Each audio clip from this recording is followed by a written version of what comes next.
Hello everyone, and welcome to today's presentation. I'm Dr. Ashish Mehta, and you can reach me at samvidnaclinic.com. Today we're going to explore the fascinating topic of before, during, after a good homeopathic case taking. We'll look at what we can learn at each stage to improve our practice. Over the next few slides, I'll guide you through the key concepts and techniques to enhance your understanding and skills in homeopathic case taking. Let's get started. Hello everyone, I'm Dr. Ashish Mehta, and you can reach me at samvidnaclinic.com. Today, I want to talk about how we can view or see our patient in the present moment. This means we can get a real-time understanding of their current condition. We can also learn about their primary details as a person, which helps us see the whole picture and understand their background better. If they've been diagnosed earlier, we can identify their disease or diseases by name, giving us a clear starting point for treatment. But beyond just knowing the diagnosis, it's crucial to ask patients about their diseases directly. We want to understand what they are suffering from, what symptoms or issues are affecting them. We need to find out when these symptoms started, how long they've been experiencing this suffering. It's also important to ask them to describe their disease attributes, how they perceive their symptoms, what makes them worse or better. We should inquire about what might be triggering or relieving their condition and understand what is happening around them that might be influencing their health. All these questions help us gather a comprehensive view of the patient's current health status, which is essential for providing the best care. This approach aligns with our overall goal, to see the patient as a whole, understand their unique experience, and tailor our treatment accordingly. Let's start by understanding that we can gather a lot about a person's physical general attributes, which include things like their height, weight, posture, and overall physical health. These details often give us initial clues about their well-being. Next, we look into their past illnesses. Knowing what illnesses they have experienced helps us understand their health history and any ongoing concerns or vulnerabilities. We also explore their family history and the illnesses that have affected their relatives. This can reveal genetic predispositions or hereditary conditions that might influence their current health. Moving on, learning about their childhood gives us insights into early development, possible childhood illnesses, and environmental factors that might shape their present behavior and health. Hobbies are another important aspect. They tell us about a person's interests, stress management strategies, and social activities, which all play a role in their overall mental and emotional health. We also consider past incidents in their life, traumatic events or significant experiences, and how these may have impacted their emotional resilience and current mental state. Understanding their special fears can help us address anxieties or phobias that might affect their daily life and well-being. Finally, we look at their social behaviors and how they interact with society. This gives us a picture of their social skills, support systems, and potential social challenges. All these aspects are interconnected and form a comprehensive picture of the individual. By gathering this information, we can tailor interventions that address not just physical health, but also emotional and social well-being, aligning with the overall goal of holistic care. Let's explore how much we can learn about a person through different aspects of their life. First, we can gain insights into his daily routine, understanding how he spends his day, his habits, and his typical activities. Next, by examining his friend circle and the qualities of his friends, we can get a sense of his social environment and the values he associates with. We can also look into his qualifications and work areas, which reveal his professional background, skills, and areas of expertise. Additionally, understanding his dating patterns and marital relationships can shed light on his emotional life and relationship tendencies. We can even explore his dreams during sleep, which often reflect subconscious thoughts and desires.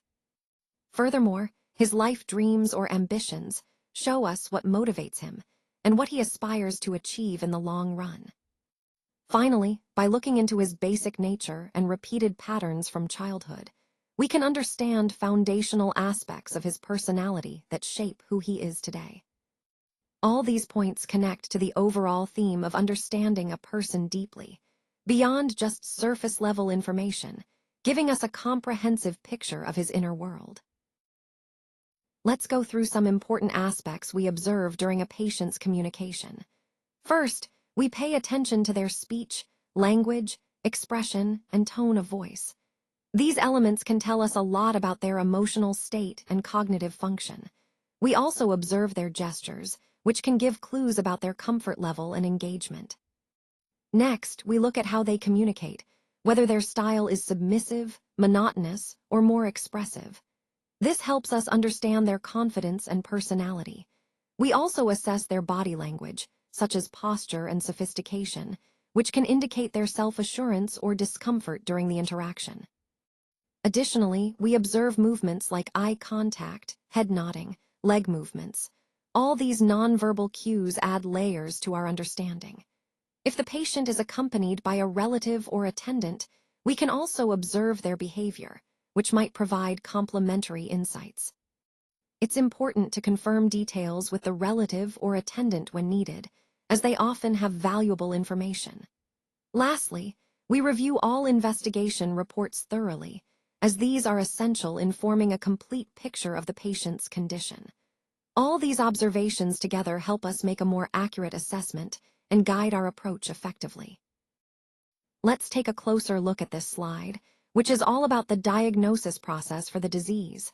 We start with the term DD, which stands for diagnosis of the disease. This is a crucial step in understanding what we're dealing with. Now, on this slide, we see a layered approach, beginning with what we call Qualified Characteristic Physical Particular Symptoms, or QCPPS, which is categorized as Level 1. These are specific physical symptoms that are quite distinctive and help us narrow down the diagnosis. Moving to Level 2, we have the Qualified Characteristic Physical General Symptoms, or QCPGS. These are broader physical symptoms that might not be as specific, but still contribute valuable information to our assessment. Next, at Level 3, we consider the Qualified Characteristic Mental General Symptoms, or QCMGS. These are mental or psychological signs that can influence or reflect the physical symptoms we observe. Then, at Level 4, we look at symptoms of the subconscious, or QCSS. These are more subtle, perhaps less consciously recognized symptoms that can provide insight into the deeper, subconscious aspects of the condition. Following that, Level 5 includes symptoms of the unconscious, or QCSU. These are even less accessible, often hidden beneath conscious awareness, but nonetheless significant in understanding the full picture.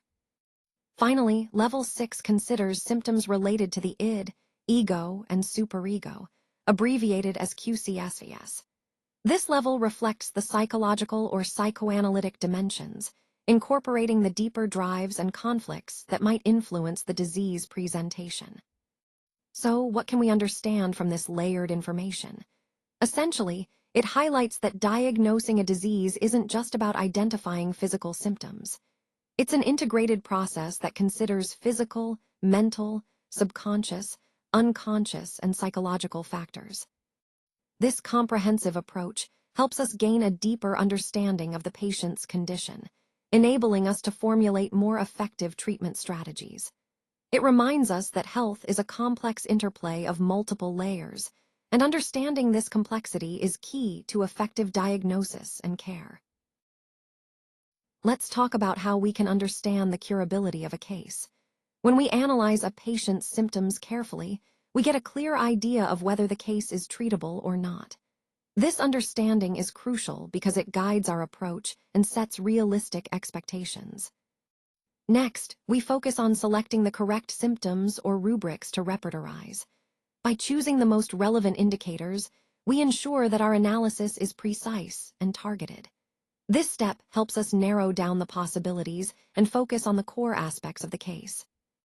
After repertorization, we can identify a small group of medicines that are most likely to be effective. This is a significant step because instead of considering hundreds of remedies, we zero in on a few promising options. It makes the treatment process more efficient and focused. Then, we compare and contrast these indicated medicines. By examining their similarities and differences, we can see which one aligns best with the totality of symptoms and the patient's unique presentation. This comparison is vital for selecting the most suitable remedy. Finally, all this information, our analysis, the selected medicines, and our understanding, allows us to make informed deductions. We perceive the strengths and limitations of each remedy and refine our choice accordingly. Connecting these dots helps us make confident, well-grounded decisions in our practice, ultimately leading to better patient outcomes. Let's take a moment to understand how we can choose the most appropriate medicine based on the case. Essentially, we look for a medicine that closely matches the patient's overall picture, considering both their physical symptoms and their underlying illness. This approach helps us find a remedy that resonates with their unique situation. Next, by analyzing the case, we can identify the fundamental miasm involved, whether it's dormant or dominant. Recognizing this gives us deeper insight into the patient's constitutional tendencies and how the illness manifests. Understanding susceptibility is also crucial. It tells us how prone the patient might be to certain illnesses or reactions, which guides us in tailoring our treatment more effectively. Additionally, from all this information, we can determine the appropriate posology, the right dosage and frequency of administration, ensuring the treatment is both safe and effective. Ultimately, what we're doing is connecting all these pieces, similarity, miasm, susceptibility, and dosage to perceive the full picture. This holistic understanding allows us to make more informed, precise decisions, aligning our treatment with the patient's individual needs. It's about translating this knowledge into a practical, personalized approach that supports their healing process. Hello, everyone. Today I want to walk you through some important points that Dr. Ashish Mehta has shared. First, understanding the classification of disease is fundamental. It helps us organize and categorize different health conditions systematically. This understanding allows us to tailor our approach more precisely. Next, we can assess susceptibility, which is about recognizing how likely a patient is to develop certain conditions based on various factors.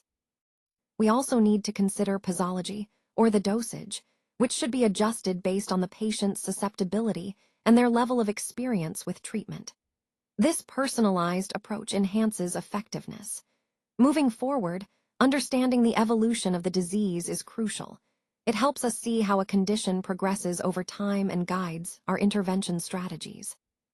Vital sensation of the patient is another key aspect. By tuning into their sensations, we gain valuable insights into their overall health status. The kingdom approach is also important. It involves identifying whether the disease relates to plants, minerals, animals, or other kingdoms, which influences our remedy choice.